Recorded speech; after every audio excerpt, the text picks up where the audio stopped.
Comme l'a dit Manuel Bompard dans son introduction, on a devant nous un gouvernement qui fuit le débat budgétaire, qui cherche à étouffer et contourner la légitimité, la seule légitimité qui puisse exister sur un budget, c'est-à-dire le Parlement. Et donc,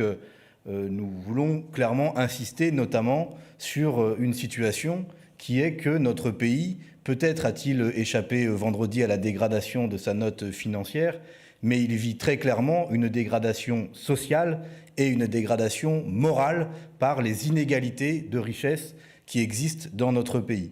C'est ce qui nous a conduit, pour ramener de l'argent dans les caisses publiques et pour remettre de la morale, de l'égalité dans le pays, à déposer 3 propositions de loi qui visent en gros un objectif unique: mettre fin au gavage des ultra-riches et engager le grand partage qui est nécessaire dans notre pays.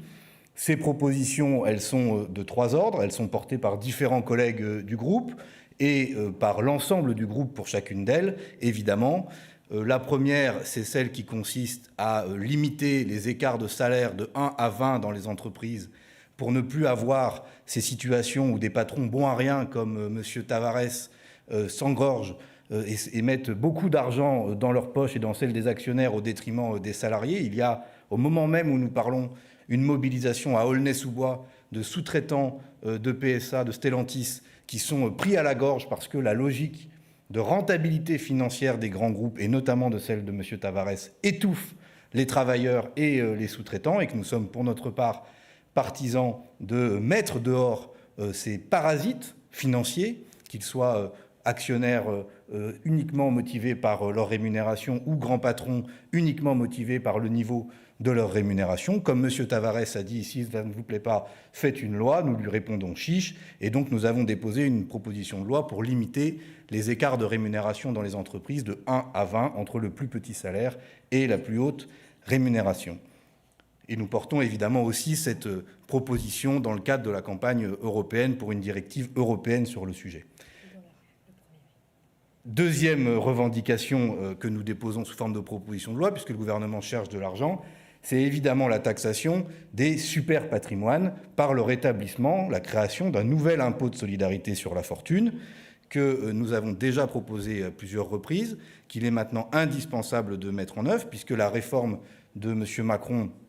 coûte très cher, puisque selon France Stratégie, elle a eu un impact nul sur l'investissement et aucun effet sur l'emploi. Il faut donc en finir avec ce super privilège pour les super riches. Et donc nous proposons de recréer un impôt de solidarité sur la fortune qui permettrait, selon nos calculs, de récupérer 15 milliards d'euros, c'est-à-dire plus que ce que le gouvernement prévoit comme coupe pour la seule année 2024.